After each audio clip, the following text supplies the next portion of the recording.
전국 최대 기초지자체인 수원시가 내년엔 특례시라는 명칭으로 새롭게 선보입니다. 특례시 명칭 부여는 취임 이후 줄곧 자치본권을 주창해온 염태영 시장의 대표적 성과라고 할 수 있는데요. 3선 시장으로서 내년에 임기가 끝나는 염 시장으로부터 직접 들어보겠습니다. 어서 오십시오. 안녕하세요. 예, 안녕하세요. 3선 시장이시니까 지금 뭐 횟수로 따지면은 11년이 임기가 된 거고 예. 이제 12년째가 되는 건가요? 예, 11년이 지났고 12년 차 첫날입니다. 예. 뭐 일수로만 따져도 이제 4,000일이 넘어가는 예. 긴 기간인데 예. 지금 돌이켜 보면은 어떤 점이 가장 기억에 떠오르십니까? 예, 보통 이제 자치단체장의 성과를 얘기하면 하드웨어, 큰 건축물 이런 것들을 떠올리게 예. 마련이죠.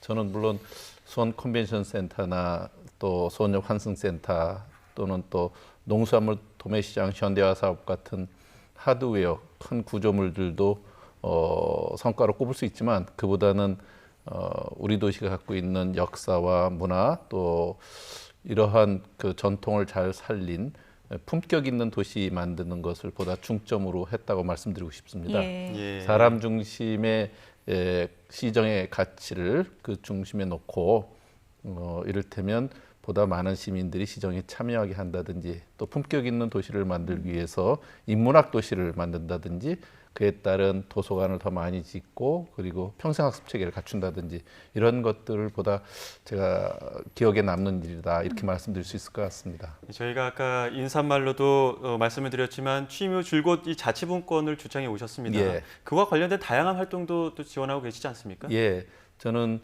그 지방자치가 우리나라 지금 모든 그 권력과 또 모든 그 재정이 집중된 문제들을 그로 인해서 불합리하고 비효율이 존재하는 것들을 해결할 수 있는 유일한 방법이다 이런 생각을 오래전부터 해왔고요. 그래서 현장에 답이 있고 또 현장을 가장 잘 아는 데서 더 보다 많은 권한과 책임을 갖고 일하게 해주는 것이 중요하다고 생각을 합니다. 그래서 자치분권 운동을 계속 해왔는데 제가 그 덕에 지난번에는 이제 민주당 최고위원으로 예. 당선도 됐었고요. 지금은 각 지역별로 기초자치단체장, 광역의회 의원, 기초의회 의원, 또 시민사회 이런 분들이 참여하는 자치분권 그 민주지도자 회의 이런 식으로 만들어서 자치분권의 가치에 공감하는 보다 많은 풀뿌리 정치인들과 시민들이 참여하게 하는 그런 영어 약칭으로 KDLC를 전국적으로 조직하고 있습니다. 이것을 예. 통해서 국정운영 시스템 이제 보다 자치와 분권이 강조돼서 이제까지 중앙 집권적 시각에서 보다 지역의 균형 발전과 지역의 그 역량들을 최대한 키워낼 수 있는 이런 방식의 국정 운영 시스템을 바꾸자 하는 운동을 하고 있습니다. 품격 있는 도시가 되도록 노력했다라고 이제 말씀을 해주셨는데 예. 내년에 또 수원시가 큰 변화를 맞게 예. 되잖아요. 특례시로 되는데 예. 이렇게 되면은 수원 주민들 같은 경우는 어떤 부분이 확 달라지게 되는 건가요? 사실은 예전에는 100만 인구가 넘으면 광역시를 만들어줬습니다. 예. 그런데 우리 시가 2002년도 100만이 넘었으니까 벌써 100만이 넘은 지가 20년 다 돼갑니다. 그렇군요. 그런데 100만이 넘는 이전의 도시들은 광역시를 만들어서 많은 그 별도의 혜택이 주어졌어요. 그런데 지금 우리 시가 100만이 넘은 이후부터는 광역시를 만들지 않아서 많은 불이익을 받아왔습니다. 이를테면 기초연금 수급 대상자의 그 여러 가지 기준 중에 사회복지 기준선이라는 게 있는데 이를테면 재산 그 기준이 그 기초연금에서 차이가 두는 기준이 광역시에 사는 시민들은 대도시라는 기준을 적용받아서 1억 2,500만 원이 기준선이에요. 근데 예. 우리 도시는 울산 광역시보다도 인구가 7, 8만이나 많은데 그 기초시라는 이유로 중소도시, 일반 도시의 기준을 적용받아서 8천만 원 정도의 기준을 적용받습니다. 그러니까 예. 5천만 원 이상의 큰 갭이 생기죠. 그만큼 그 사이에 있는 분들은 우리는 혜택을 못 받는 거예요. 그러니까 주거비라든지 생활비가 보통 이제 울산이나 광주나 대전보다도 훨씬 비싼 수원시가 그런 식의 정부의 획일적 기준에 의해서 많은 불이익을 받고 있던 것들을 이제 특례시라는 것을 통해서라도 광역시에 준하는 기준을 별도로 정하자 하는 것을 요구한 거거든요. 그것이 이제 10년 이상 운동해온 결과 지난해 말에 이제 지방자치법 개정 속에 그 내용이 들어가 있었고 내년 1월 13일 특례시가 전격 시행되기 전까지 그와 관련된 구체적인 내용을 담는 시행령을 지금 만드는 중에 있습니다. 예, 뭐 여러 사업들이 시행이 될 텐데 또 최근에 수원역 앞에 있는 집장촌이라고 하죠. 예. 60년 만에 업주들과 합의가 끝내고 또 정비 사업이 진행이 된다고 이야기 예. 들었습니다. 어떤 절차가 진행이 될까요? 예. 사실은 우리 시의 얼굴인 관문이라고 할 수 있는 수원역 앞에 집장촌이라는 것이 우리 수원으로 보면 60년 동안 굉장히 부끄러운 자화상 같은 것이었습니다.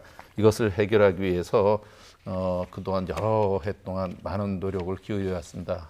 우리 시 같은 경우 이제 수원역 가로 정비 추진단 이런 그 별도의 조직을 만들어서 그 현장에 사무실을 두고 소방도로를 개설하게 하고 또 여성 안심거리 조성하고 또 실제적으로 그에 따른 소방도로에 걸쳐 있는 많은 집장촌 가옥들을 우리가 사서 허물게 하고 그러면서 또 우리 경찰에서는 경기 남부경찰청이나 수원 서부경찰서 같은 데서 적극적으로 협조를 얻어서 그분들이 단속도 아주 철저히 해주고 이런 것들이 함께 성과를 거둬서 지난 5월 31일 밤 기준으로 일제히 모든 업소가 문을 닫았습니다.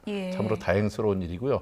자진 철거를 해주신 이분들께도 감사를 드립니다만 이것이 이제 완전히 사라질 때까지 지금까지도 혹시라도 다시 살아날지 모른다는 생각 때문에 보다 그 철저한 또 현장 점검을 계속 해가고 있거든요. 앞으로 이것이 보다 어떤 방향으로 발전되고 개발되는 것이 좋을지에 대한 여러 의견을 듣고 별도의 계획을 또 수립 중에 있습니다. 어렵게 이제 변화가 시작됐기 때문에 또 앞으로 더 새로운 공간으로 변화하기를 저희가 좀 기대를 해보도록 하겠고요. 지난번에 나오셨을 때 민주당 최고위원 출사표 던지셨을 때 저희가 스튜디오에서 뵀었는데 또 최고위원으로 활동하셨고 중앙정치에서 또 경험을 하셨습니다. 7개월 동안의 활동이었는데 어떤 부분이 가장 인상적이었을까요? 사실은 자치단체장 최초로 최고위원에 당선된 거죠. 그것도 뭐 2위로 됐으니까 많은 성원을 받았다고 할 수 있습니다. 그에 따라서 저는 현장의 목소리를 대변하고 또 정책의 현장성이 가미되도록 하는 역할들을 주로 했습니다. 그래서 삼선시장 경험이 큰 도움이 되셨겠어요. 그럼요.